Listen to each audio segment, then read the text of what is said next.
내동맥팀 발표 바로 시작하겠습니다. 네. 원래 제안서에 있던 세 개 그룹 구분에 따른 1단계 4차년도 동안의 연구 내용이고요. 이거를 이제 우리가 동맥 팀별로 나눴잖아요. 그래서 뇌동맥 팀에서는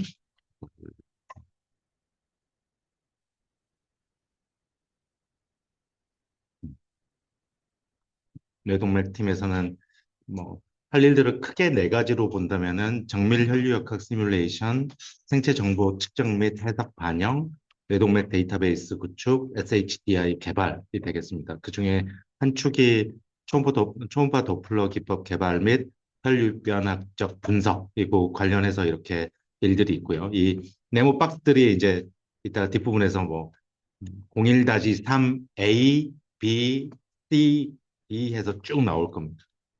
그리고 정밀 혈류 해석, 환자 특정 경계 조건 설정 관련해서 또 그런 연구 내용들이 있고요. 그래서 좀 더 자세히 말씀드릴 부분들이 박스 안에 있습니다. 뇌동맥 DB 구축, I 플러스 HDI 분석 관련해서 이렇게 있고, 1단계 관련해서 이렇게 그 각각의 연구 내용들에 대해서 한번 말씀드리겠습니다. 먼저 첫 번째로 이렇게 잠깐만요.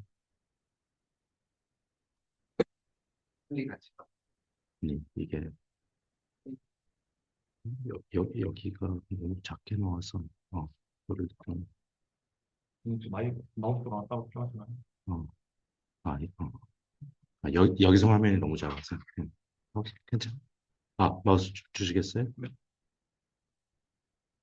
어, 음.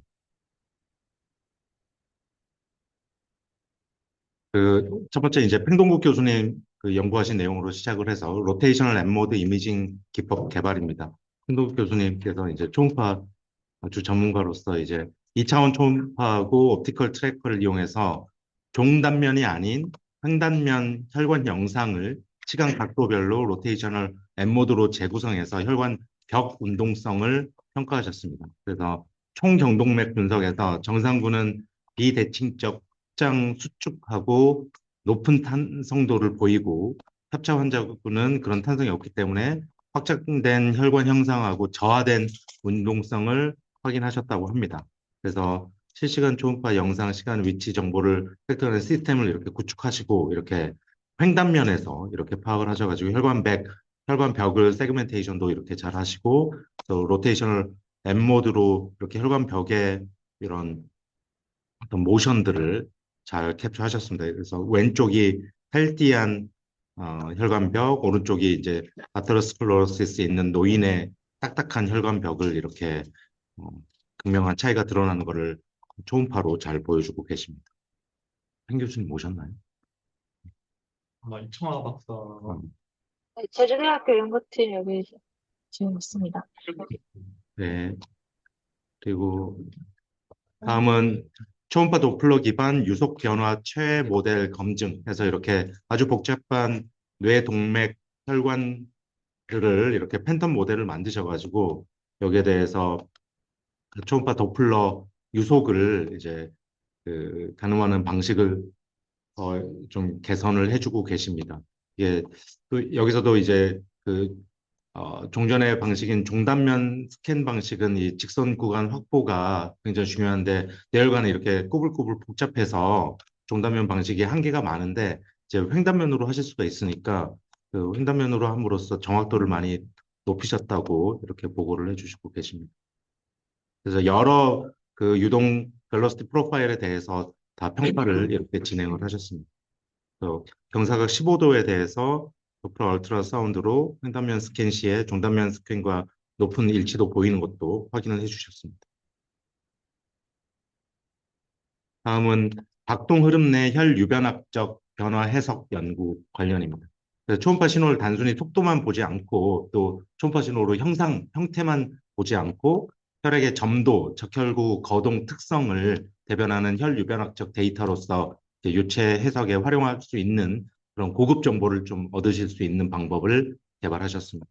그래서 초음파 신호가 적혈구에 산란된 후방 신호이므로 그 헤마토크리스의 응집이나 뭐 이런 것들의 그 상황에 따라 신호의 크기가 변화하니까 그것들을 그 파악하고 분석하시는 방식으로 그 초음파 데이터를 활용해서 RBC 다이내믹스 모델을 이렇게 개발을 하신 겁니다. 그래서 박동 흐름 내에서 주기적 초음파 에코 신호 변화를 이렇게 관찰하시고 그래서 인비트로로 하시고 인실리코로도 이렇게 아, 맞습니다. 이거 이제 인비트로로 파악하신 거를 또 시뮬레이션으로도 이렇게 파악을 하셨습니다. 그래서 사이클릭 에코 베리에이션을 RBC 어그리게이션을 이제 템포럴 체인지 오브 비스커시티로 추정하시고 이거를 헤모 리얼라지컬 파라미터로 활용을 하신 겁니다. 파이 어디에서? 예. 헤모 리얼라지컬. 다음은 팽동국 교수님하고 저기 장희룬 교수님하고 같이 연구하신 내용입니다.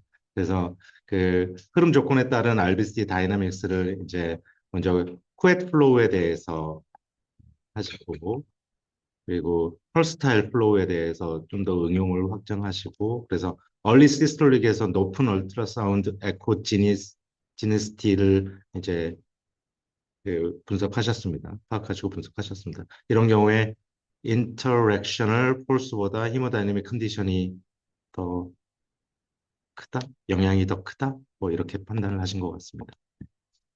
그리고 RBC 다이내믹스 수치 해석을 하고 또 CFD의 그 혈류 변화적 특성 이거를 이제 서로 비교를 했습니다. 그래서 CFD에서 타임 에버리지드 시어 레이트 하고 타임 에버리지드 시어 스트레이트를 이제 비교한 거를 이제 RBC 다이내믹스 모델하고 비교를 했을 때 괜찮은 정합성을 파악하신 걸로 보고 있습니다.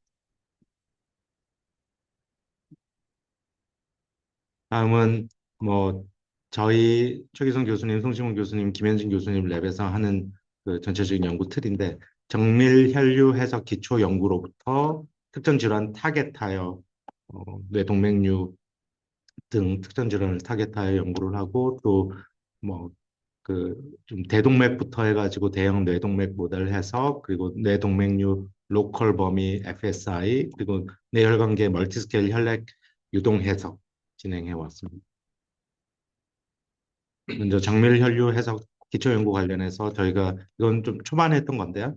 그 경동맥 협착을 이제 노멀 정상분 그 원래 협착이 없었던 경우 협착을 프라이머리 클로저로 수술한 경우 패치 엔지오플라스티로 수술한 경우 그 차이를 저희가 우리 ELC 초반에 분석하고 어, 보고 있었습니다. 다음에 이제 저희가 대동맥부터 시작한 대동맥부터 서클럽 윌리스까지 포함하는 전산 해석을 수행하면서 이제 그 수술로 클리핑을 할 때 동맥류의 압력이 너무 높으면 여기가 터져버리고 뭐 이런 리스크가 있으니까 이 커러티드 아터리를 뭐 조금 이 목을 약간 절개해서 여기를 좀 묶어줌으로써 대동맥류의 압력을 줄이는 가운데 수술을 하면은 이게 좀 더 안전할까 뭐 그런 거를 평가해 보자라는 남태균 교수님의 이제 제안이 있어서 그런 부분을 저희가 이거는 그야말로 대동맥부터 이제 시뮬레이션을 돌려야 그 스터디를 할 수 있는 거니까 이렇게 하면서 이제 크라티드 아터리 스트랭귤레이션의 레벨에 따라서 그 대뇌 동맥류의 압력이나 그 인근 MCA의 속도의 변화가 어떤지를 저희가 정량적으로 분석하고 실제로 뭐 스트랭귤레이션을 뭐 한 7, 80% 정도 하면은 수술에 상당히 그 편의를 제공할 것 같다라는 결론을 냈었습니다.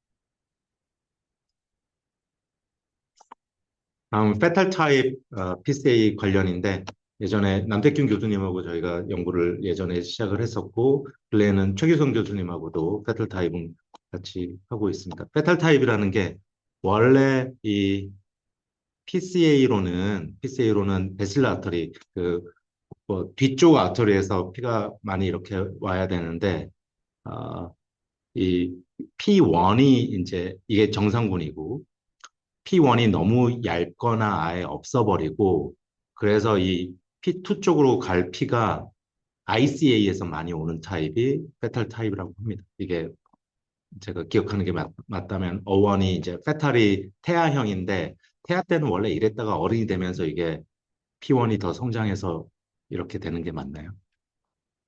그렇지. 그 맞긴 한데, 네. 이게 스타일이라는 말이 그런 제가 아, 기억이 안 나요. 네.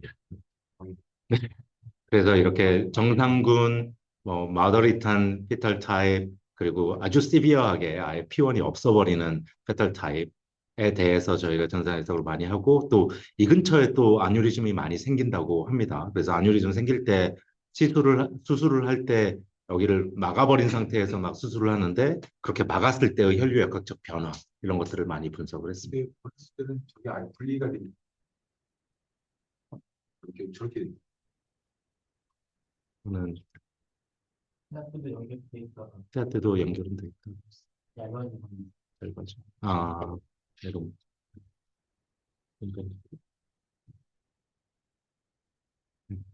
다음은 정밀 혈류 해석 및 개선하는 차원에서 어느 정도 영역까지 시뮬레이션을 포함을 해야 우리가 정확한 결과를 얻을 수 있는가? 예를 들어서 여기 여기 이제 아뉴리즘이 있을 때 우리가 이런 파란 범위까지 또는 여기까지 바이퍼케이션까지 아니면 더 넓게 영역을 어디까지 잡아야 우리 아뉴리즘 관련 히모다이내믹스를 정확하게 예측할 수 있는가 관련 스터디를 진행했습니다. 이거는 그래서 뭐 스키매틱으로 보면은 우리가 뭐 이 아뉴리즘을 중심으로 해서 어디까지 영역을 포함하여 시뮬레이션을 하고 그때에 따른 이 결과에 미치는 센시티비티가 어떤지를 저희가 분석을 했습니다.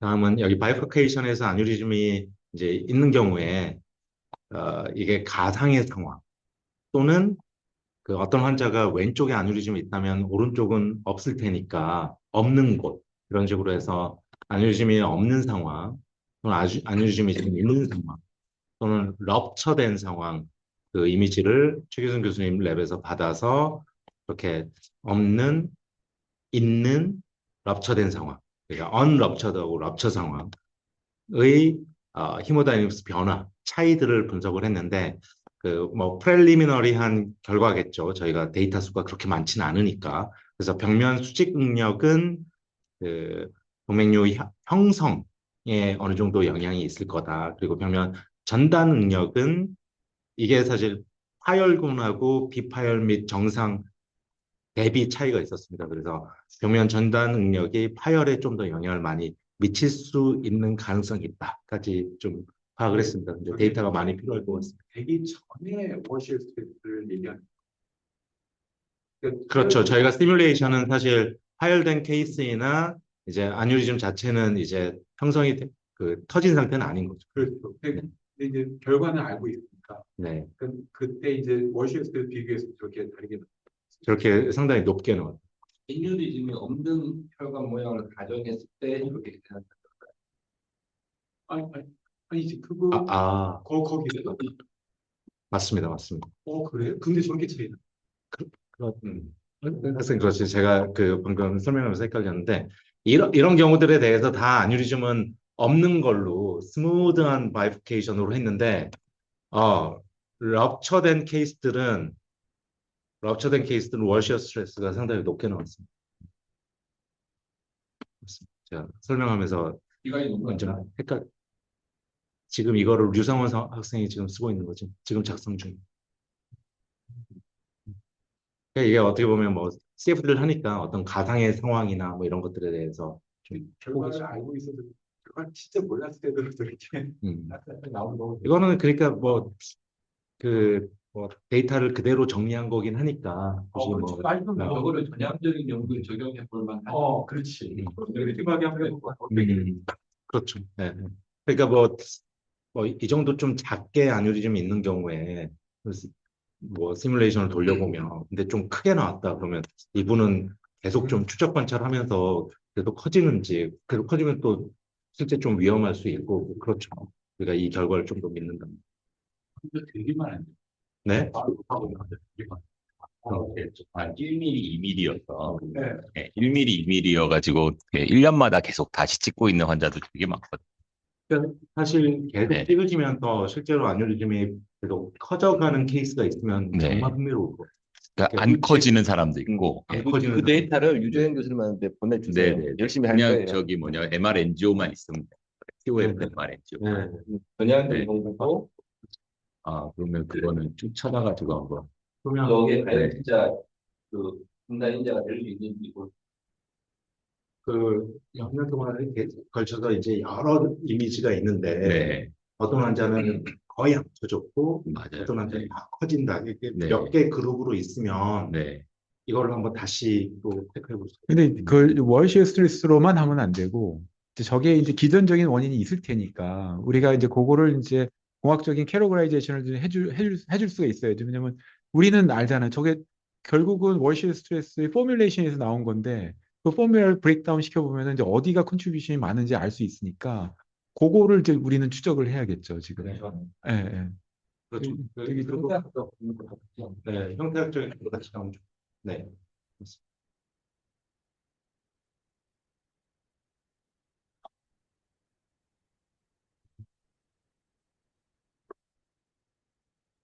이것도 아까 말씀드린 그 페달 타입 관련해서 거기 아뉴리즘이 있을 때그 어느 혈관을 막고 이제 수술을 하는데 그 막았을 때의 효과. 그래서 노 블락, 블락 컨디션 했을 때의 그 헤모다이내믹 체인지들을 분석을 했습니다.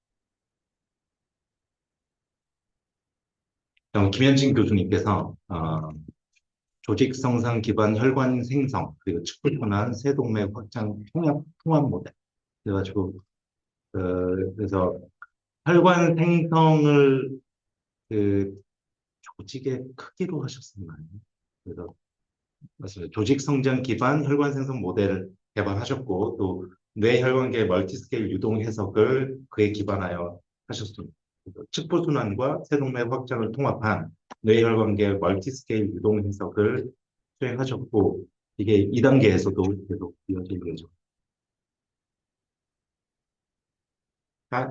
최규성 교수님께서 이제 DSA, CTA, MRA 세그멘테이션 작업 및 3D 슬라이서를 활용해서 Established Morphological Parameter하고 라디오 믹스를 측정하시고 또 분석하시고 계십니다. 데이터베이스 하셨어요. 그리고 이거는 이제 송지문 교수님, 최규성 교수님 거의 뭐 다 같이 관련된 건데 3D TOF MRA하고 4D 플로우 MRI를 동시 측정하시는 기술을 확보하셔가지고 그렇게 동시 측정하시면은 이게 나중에 그 자체 데이터로도 우리가 활용을 잘 할 수 있고 또 CFD에도 이제 포함하면 검증도 할 수 있고 인내 컨디션 등으로도 사용할 수가 있으니까 뇌연류 모델이나 CFD 단계 조건 정확도 향상하고 이래야지 사실 진짜 페이션 스페시픽한 시뮬레이션이 됩니다. 지금까지 보통 혈류에서 페이션 스페시픽 하다고 했을 때 혈관 형상이 페이션 스페시픽하지 입구 조건, 출구 조건 이런 거 다 환자랑은 사실 상관없는 걸로 많이 썼기 때문에 그 진정한 페이션 스페시픽 하려면은 이 기술이 좀 더 잘 확보가 돼야 될 거고. 근데 저 유동 조건을 커스터마이즈 시켰을 때에 실제 결과물의 어떤 뭔가 민감도나 이런 것들이 어느 정도 되는지도 한번, 왜냐하면 저게 뭐 많이 민감하지 않을 수도 있거든요, 결과물에. 근데 우리는 이제 희망적인 거는 우리는 저걸 썼을 때 더 결과가 잘 맞고 그러길 바라는 건데, 근데 사실은 또 예를 들어서 뭐 하플로나 이런 회사들은 안 쓰고도 맞추거든요. 그래서 그러니까 저거를 아마 결과적으로는 나중에 그라운드 트루스랑 또 비교를 하시면서 그 민감도 부분을 또 보시긴 하셔야 될 거예요. 얼마나 저게 어떻게 진짜 보면 민감한지. 방향이 두 가지일 텐데 하나는 이제 4D 플로우 MRI 이런 거 이용해서 최소한 입구 조건이라도 페이션 스페시픽하게 좀 최선을 다해서 가는 방향이 있고 다른 거는 이런 거 사실 뭐 구하기 어렵잖아요. 그렇기 때문에 다른 정보들을 활용해서 이 환자의 입구 조건은 최적은 이런 조건이다라고 해서 찾아가는 그런 거를 다른 프로세스를 구축한다. 다른 생체 정보라는 그런 말씀이신가요? 거 알고 있어요. 그러니까 다른 생체 정보를 활용하는 건 있어요. 그럼 뭐 근데 이거는 이제 직접 플로우 조건을 넣겠다는 거잖아요. 그렇죠? 이거는 그쵸? 4D 플로어에 그거 아닌가요? 네. 그쵸? 그거죠. 그러니까 뭐 하프로가 관세동에 관련할 때는 당연히 그 사람의 뭐 전체적인 크기나 뭐 이런 걸 다 활용해서 이 무조건 예측을 해놓겠지. 네. 예. 그래서 여러 케이스를 돌릴 때 입구 조건을 그냥 컨스턴트하게 다 같게 할 수가 없잖아요. 그러니까 우리가 공학적으로 봤을 때는 이게 맞아요. 이렇게 놓는 게 맞는데 이게 이제 생체 역학적으로 봤을 때 이게 얼마나 민감한지 과연 음. 그런 거는 우리가 좀 보긴 봐야죠. 네. 네, 네. 그래서 그 히모다이내믹 인덱스별로 예를 들어서 월 시어 스트레스 자체를 본다면 입구 유량이 크면 클수록 더 커질 수 있잖아요. 그런 뭐 민감도 정도 뭐 분석할 만하고, 근데 사실 그런 거에 민감성이 덜하게 약간 노멀라이즈를 한다거나 뭐 그런 거면 만약에 어떤 입구 조건 차이에 따라서 월시어 스트레스 자체는 상당히 민감한데 노멀라이즈 했더니 그 민감도 혹시 작아지더라. 그런 거 보면 음.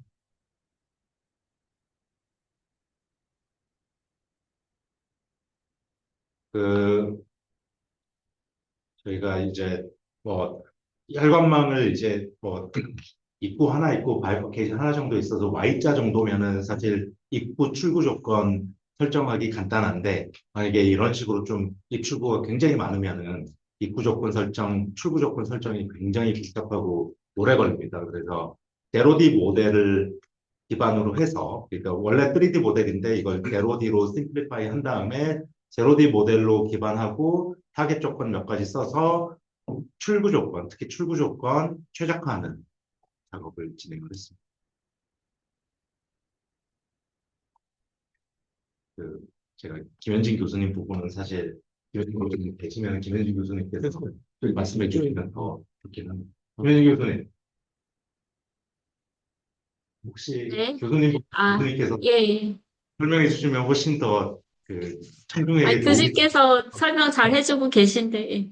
한번 저희가 말씀해 뭐 아까 말씀하셨지만 이제 그 하트플로우에서 관상동맥 혈액 유동을 예측할 때 이제 그런 팔사칠한 유동은 고려하지 않고 그냥 그 레프트 벤트리클을 추출해서 그 레프트 벤트리클 그 볼륨 기반으로 이제 각각의 그 베이스라인 플로리 유동을 예측하고 그걸 이제 각각의 혈관에 이제 분배를 하거든요.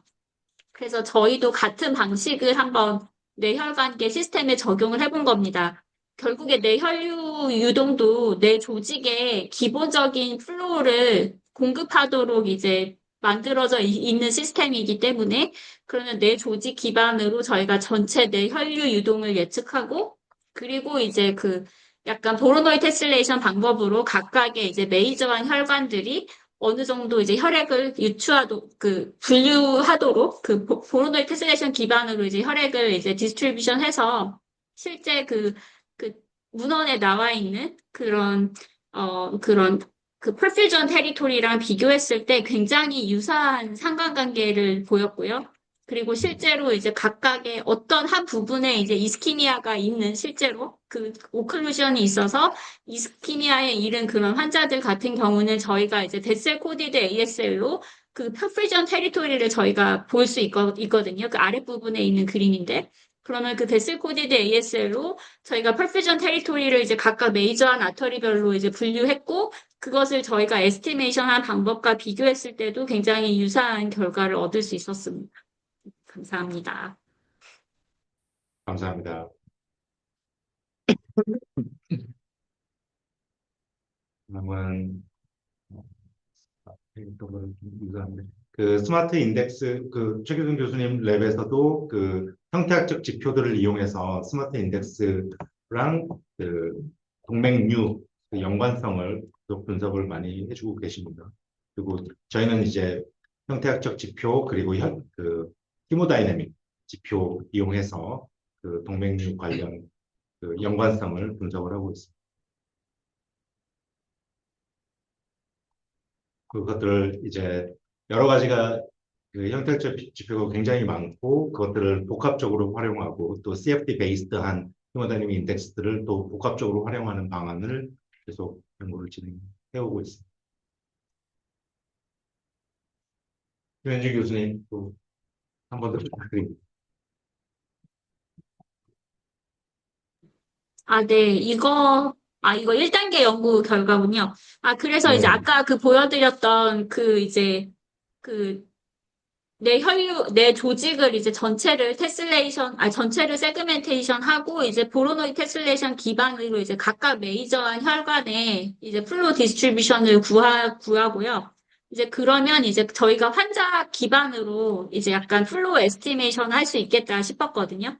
그래서 이제 저희가 그 ASL 데이터를 받은 것이 있어서 ASL로 이제 실제로 그 각각 위치마다 그 어느 정도의 유량을 받는지 저희들이 그 측정을 할 수가 있습니다. 그래서 그 측정 값이랑 저희들이 예측한 값을 이제 비교하는 그런 연구를 진행을 했고요. 그리고 그 후속 단계로 이제 저희가 실제로 질환이 있는 환자들을 이제 저희들이 데이터를 받았습니다. 그래서 이제 저희들이 이제 제안한 그 베이스라인 플로우 예측 기술로 이제 실제로 그 유동을 예측을 하고 실제로 이제 그 해박적인 특징을 이제 그 세그멘테이션 한 다음에 그러면 이제 그 이 환자들이 그 유량이 과연 제대로 가고 있느냐. 그리고 또 다운스트림에 이제 다일레이션 캐패시티가 있어서 아트리올들이 이제 약간 배소 다일레이션이 있을 수 있지 않겠습니까? 그래서 그것들이 이제 그 정상이라고 저희들이 가정을 했을 때 그럼 이 협착으로 인해서 이 사람들이 다일레이션 캐패시티를 얼마만큼 사용하고 있는지, 그리고 얼마만큼 남아있는지, 그것을 나타내는 인덱스로 이제 세레브럴 베스큘러 리저브 캐패시티를 저희들이 이제 사용을 했고, 그것을 기반으로 해서 이 협착으로 인해 질환의 심각도가 어느 정도 되는지를 이제 저희들이 그 분류하는, 그런 연구를 지금 진행을 했고요. 그래서 지금 이제 자가규제 체계 기능을 저희들이 예측할 수 있는 그런 아세티졸라마이드를 넣고 그 ASL 데이터를 찍은 데이터가 있거든요. 그래서 그 데이터 기반으로 해가지고 저희들이 예측해서 이제 리저브 캐패시티를 얼마만큼 썼는지 예측을 한 것과 그리고 실제로 그 측정 값으로 그 리저브 캐패시티가 얼마만큼 있는지를 실제로 측정한 값과 그것을 비교하는 그런 연구를 진행을 했습니다. 예. 그 슬라이드 같습니다. 감사합니다. 예, 감사합니다. 저 아래 CBRC라고 나와 있는 저 있잖아요. 지금 뭐 인텍 예. 스키노시스가 있는데 거기 나온 퍼센티지라는 의미가 저게 그러면 시누스의 시비리티를 말씀을 해주시는 건가요? 아니면은 그냥 네네네. 확률 그건가요? 스테노시스의 시비리티가 이제 어느 정도 다르냐에 따라서 네. 이제 그 협착의 또 이제 심각도가 그렇죠. 달라지는데 저희들이 그렇죠. 이제 지금까지 이제 본 데이터에 의하면 이게 협착만 중요한 것이 아니고 이 서클 오브 윌리스의 아나토미도 굉장히 중요한 것으로 나왔습니다. 그래서 서클 오브 윌리스가 완전히 커넥티드 돼 있어서 풀 서클 오브 윌리스이면은 이게 90% 협착이 있더라도 이게 그 세레브로 베스큘러 리저브 캐패시티가 완전히 이제 이스키미아에 이를 정도로 작아지질 않고요. 물론 이제 많이 사용을 합니다. 캐패시티를. 하지만 이제 네. 협착의 그 이스키미아에 이를 정도는 아직 아닌데 근데 이제 서클 오브 윌리스가 풀리 커넥티드 돼 있지 않고 약간 어느 부분이 이제 완전히 커넥티드가 되어 있지 않다면 그러면 이제 금방 이제 이스키미아로 이를 수 있는 그런 위험도가 더 커지는 것으로 예, 그렇게 나왔습니다. 여기 지금 그 퍼센티지는 그것까지 고려돼서 나온 거죠? 지금 이 CBRC라는 네, 거. 그렇습니다. 이 그림에 나온 환자들은 지금 이제 풀 서클 오브 윌리스가 있는 환자들로 보입니다. 그래서 이제 협착이 70%, 90% 있을 때, 70%는 그래도 그 캐패시티가 어느 정도 많이 남아있는 것으로 보이는데요. 90%일 때는 이제 여기 국소적으로 이 부분만 이렇게 있는 것으로 보이는데, 예, 제가 이 그림이 이게 약간 그 다일레이션 캐패시티가 약간 컴프로마이즈드 된 환자인 것으로 보입니다. 근데 이제 다일레이션 캐패시티가 완전히 건강한 환자들은 또 이 정도까지 또 캐패시티가 줄어들지 않은 것으로 제가 기억을 하거든요. 네, 그런 것 님, 그 같습니다. 스테노시스가 ICA 스테노시스를 말씀하시는 지금 거겠죠? ICA 스테노시스인 경우입니다. 근데 이거 프록시말 말고 이제 ICA. MCA 경우인 것도 있는데요. MCA는 이제 뭐 다 아시겠지만 이제 약간 다일레이션 캐패시티가 그 드라이빙 팩터고요. 이거는 이제 인터널 캐로티드 아터리에 디지즈가 있는 경우다 보니까 이제 서클 오브 윌리스랑 그 다운스트림의 오토레귤레토리 메커니즘이 두 가지 중요한 진단에 필요한 팩터인 것으로 나왔습니다. 제가 한 가지 말씀을 드리면, 지금 이제 CVRC를 스테노시스 디그리로 이렇게 보여주셨는데, 아마도 이게 유니폼하게 이스케미아를 표현을 한 걸로 보여요. 근데 이제 아마도 실제로는 혈관 주변은 이제 퍼퓨전 프레셔가 어느 정도 유지가 되고, 말초로 갈수록 이게 이스케미아가 심해지거든요. 그래서 유니폼하기보다는 오히려 이 바깥 테리토리 쪽이 좀 이스케미아가 심하고 가운데 쪽은 좀 상대적으로 세이브가 돼 있는 그런 분포를 아마 만들어 보시는 게 훨씬 더 리얼리스틱할 것 같습니다.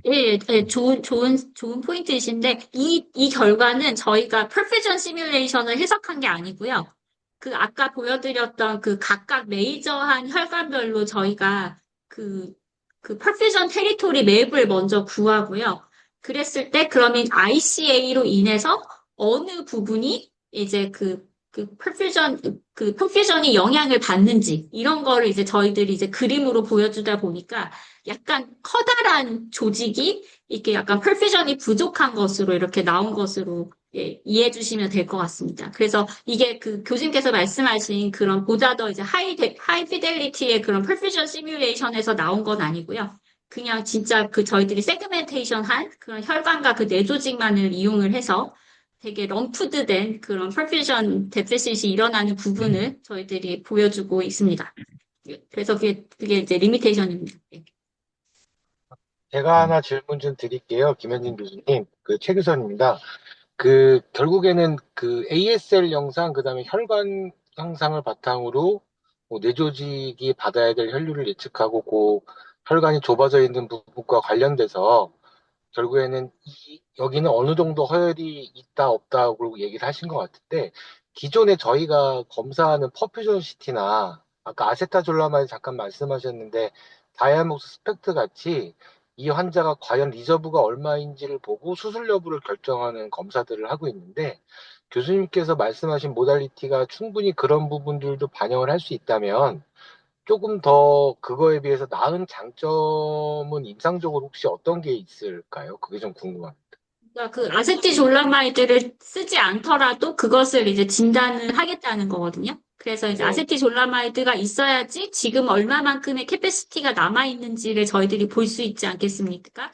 근데 네. 그렇게 하지 않고 그냥 MRI로 T1, T2 이미징을 찍었을 때 그거를 바탕으로 해서 그냥 어느 정도의 이 협착이 있는 환자 같은 경우 지금 이제 다일레이션 캐패시티를 얼마만큼 썼고 얼마만큼 남아있는지를 이제 예측하겠다는 게 저희 연구의 목표였습니다. 아, 네. 알겠습니다. 근데 이제 저희가 다이아목스 말고도 최근에는 그냥 조영제 사용한 퍼퓨전 CT로도 CBF, 그다음에 CB 볼륨, 그다음에 민 트랜짓 타임, 여러 가지 같이 보면서 수술 여부를 결정하기도 하는데요.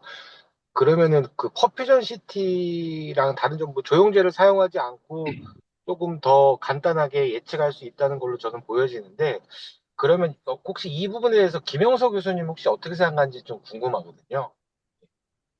사실은 저도 말씀을 좀 드리려고 했는데, 이게 네. 검사를 하나 더 하는 거를 안 해도 된다라는 그런 개념일 것 같거든요. 그럼 과연 이게 검사를 하나 덜 하는 거 정도가 얼마나 좋은 건지 사실은 잘 모르겠어요. 병원 입장에서 검사를 하나를 더 해야지 조금 돈을 버는 거기 때문에.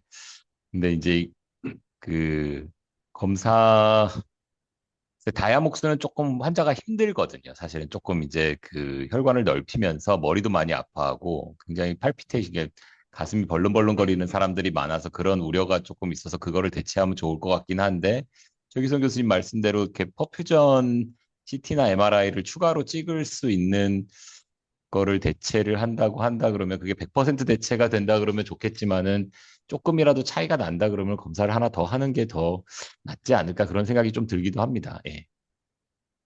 네, 코멘트 감사드립니다. 네. 저희들은 이제 2단계에서는 지금 약간 이제 지금 그 오토 레귤레이션 캐패시티 그거를 이제 환자군별로 이제 보다 더 잘 예측하는 그런 쪽으로 모델링을 개발하려고 하고 있습니다. 나중에 뇌동맥, 경동맥 팀 우리 이제 원래 모임 다시 할 때 김현진 교수님이 세미나 한번 하셔야 될 것 같아요. 이거 관련해서 관심들이 많으세요. 네, 알겠습니다. 이번에 자료 취합하면서 이제 김현진 교수님 부분을 받았는데, 그동안 우리 뇌동맥 팀 회의에서 이런 부분 자세히 별로 말씀 안 해주셔서, 홍지웅 교수님 말씀대로 한번 저희 좀 한번 자세히 좀 알려주시면 좋겠습니다. 네. 뇌동맥 관련 네, 연구를 알겠습니다. 많이 하셨습니다. 다음은 이제 저희가 처음에 이제 MRA 데이터 이렇게 받아보면은 뇌 MRA 받고 이제 넥 MRA 받고 하면은 두 개가 오버랩이 없어서 이런 환자도 우리가 입구 조건을 넥에서 뭐 그 총경동맥 이런 데서 쓰고 싶은데 그런 게 어려워서 뭐 힘들 적도 있고 그랬는데 이제 그 뇌 MRI하고 그 넥 MRI를 찍으실 때 약간 그 공통된 영역이 있게 찍으시는 등 그런 식으로 해서 그 DB를 좀 더 연구를 수월하게 할 수 있는 방향으로 확장하는 그런 내용입니다. 저희 1단계에서 우리 그 뇌동맥 팀의 뭐 논문 특허 수상 관련 실적들을 집계를 해봤습니다. 다음으로 이제 2단계 로드맵이고요. 마찬가지로 그 네 가지 사항에 대해서 뭐 큰 줄기들이 있고 그 줄기에 이제 들어가는 부분들을 좀 더 자세히 말씀을 드리도록 하겠습니다. 그 행동국 교수님 연구실에서 장일훈 교수님하고 같이 이제 적혈구 운동 및 미세 혈유변학 변화 규명 이어서 하시고자 합니다. 미세 동맥류 내부에서 복잡한 이동 환경에서는 적혈구의 국부적 거동이 일으키는 혈유변학적 특성 변화 해석이 필요하기 때문에 이거를 CFD와 RBC 다이내믹스를 연계해서 가상 유독 해석을 구현하고 동맥 내에서 로컬 헤마토크릿 시공간적 변화를 해석하시고자 합니다. 6차년도에는 뇌동맥 모델에서 로컬 헤마토크릿 변화와 영향 정량 평가를 하고 이거를 3D로 확장된 모델을 기반해서 혈관 형상, 혈류 속도 등의 파라미터별 뇌동맥 내 혈류 변화 연구를 수행하시고자 합니다. RBC 다이내믹스 보정 전 그리고 보정 후 그거를 하신 그 보정하는 방식 뭐 이런 것들을 이제 하시고자 하고요.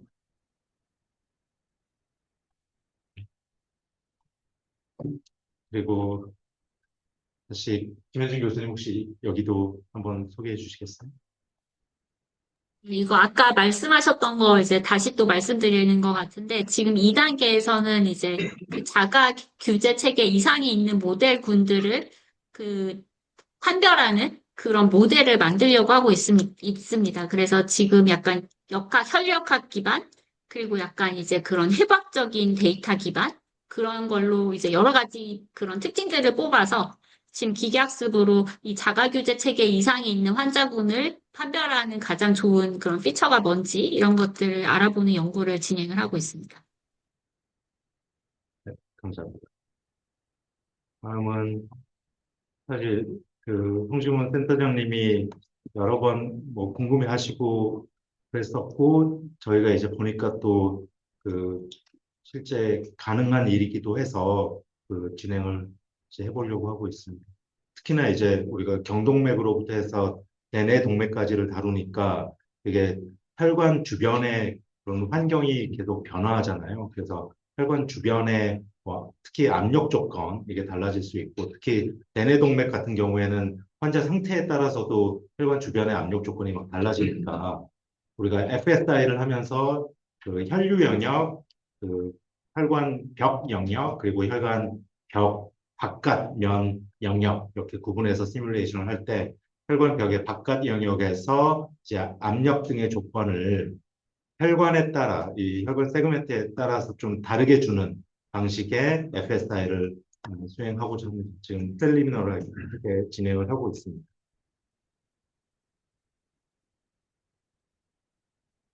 는 뇌동맥 형태학적 지표 분석을 저희 자동화하고자 하고요. 그래서 형태학적 지표가 당연히 그 뇌동맥류 형성이나 성장에 영향을 줄 텐데, 그거를 수백 건의 환자, 그 이상 수의 환자에 대해서 저희가 분석을 하려면 어쨌거나 그러한 지표들을 자동화해야 되니까 그 자동화 작업을 지금 하고자 하고요. 그리고 한양대학교에서 그 파악한 지표들이 이미 있는데 이런 것도 함께 활용하려고 하고 그 뇌동맥류의 위치별로 또 그 영향을 미치는 주요 지표들이 또 다를 수가 있으니까 그런 것까지 같이 분석을 하고자 합니다. 그 메시 생성 자동화 프레임워크를 이제 사실 이 부분이 이제 김현진 교수님 연구실에서도 하고 있고 저희도 현재 하고 있고 이준성 교수님 연구실에서도 오래 해왔고 우리 홍재영 교수님 연구실에서도 하고 있어서 각 연구실에서 뭐 필요에 따라 막 시작하면서 다들 하고 있는데 어느 시점에서는 좀 약간 교류하는 미팅 정도를 하면 좋을 것 같아요. 그래서 뭐 오랜 경험을 통해서 좀 더 잘 되는 방식 뭐 이런 거를 서로 교류하면서 최선의 방법을 좀 찾아보거나 이런 걸 하면 좋을 것 같습니다. 하여튼 현재로서는 계속 각자 진행을 어느 정도 하고 있습니다. 그리고 저희 계속 관심을 가지는 뇌동맥류 파열을 예측하는 SI에 대해서 전후향 포트 기반하여 SI 및 HDI 진단 지표를 고도화하고자 합니다.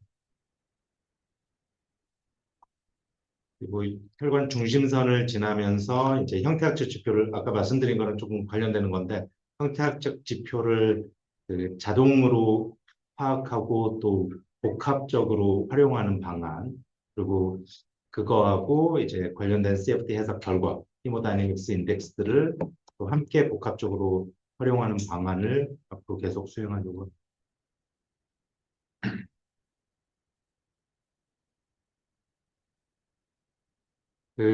이제 우리가 4D 플로우 MRI를 결과를 이용할 때 특히나 이제 경동맥 이상에서는 혈관 크기가 워낙에 작다 보니까 슬라이스 위치별로도 유량이 다르게 나오고 막 그렇습니다. 그래서 4D 플로우 MR 데이터의 변동성에 따른 우리가 평가하고자 하는 히모다이내믹 인덱스들에 대한 센시티비티 영향 그런 것들을 분석하고 센시티비티가 그래도 적은 지표들을 파악해내고 적게 만들어주는 또 지표들의 어떤 조합 이런 것들도 함께 연구하고자 합니다.